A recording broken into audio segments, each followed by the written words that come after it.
yet. I just think it's real. It's real. It's just what's there that we miss most of the time because we're physical and because we don't have the eyes to see beyond it, and we're only given glimpses of it. So it doesn't give me the goose pimply feeling as much anymore. It makes sense more than being an emotional thing. What would you say to someone, and not even specifically about your case, but just in general? Come on, Joe, you and everyone else are daydreaming. I mean, you're just in fantasy land. You're in La La Land. There aren't any such thing as angels. Get in touch with reality here. What would you say to that? Well, I guess there's different levels of reality. And for me, where I am right now in my life, and how the ways I've seen God work and touch people and change lives, He's done that for me. And He does work through angels. It says that in the Bible, and I really believe that. It was a friend of Chris's, my boy that was spared. It was one of his best friends. In fact, they're still friends. And he was up north and was coming down San Marcos Pass. And his little VW bug spun out, and the car flipped over, and he was thrown. He's a big guy.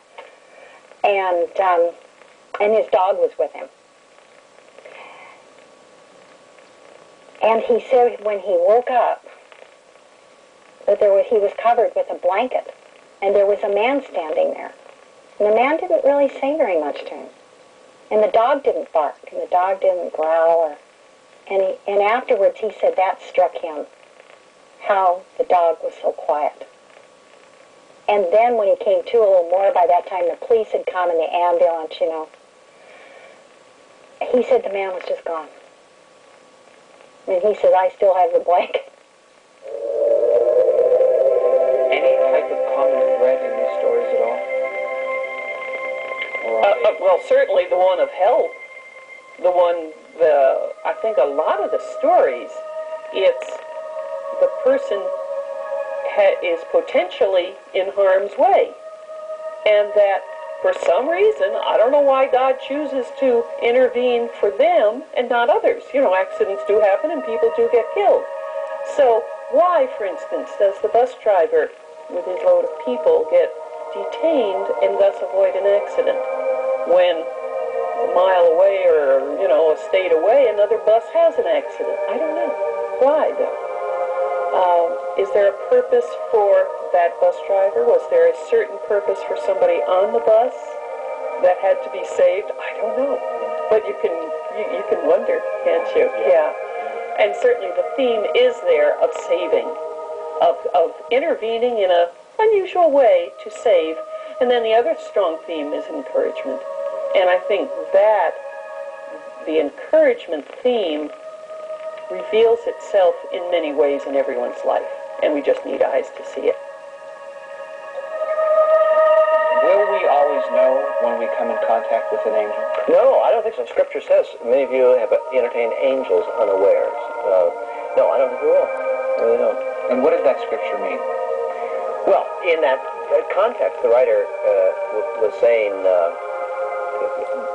be good to strangers, be hospitable, because you never know who that stranger may be.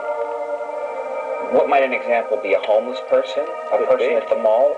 Could be. I mean, who knows?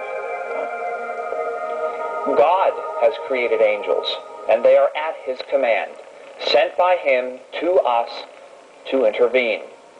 One of many ways God reaches out to us. You think you'll see another angel someday? I hope I do. I'd love to meet the angel that saved my life. I'd love and just say thank you. I don't even know his name. I just simply like to thank you. Right? If you saved my life, I would really like to thank you. And I think you would do the same for me. I felt bad that I couldn't thank you, God. So I thank the Lord, and so hopefully sometime I can thank the angels to help me out. I know that was an angel. I know that the spiritual and the physical realms can mesh, and they can, and the spiritual realm is so much greater that it encompasses the physical realm. I know for a fact that was real.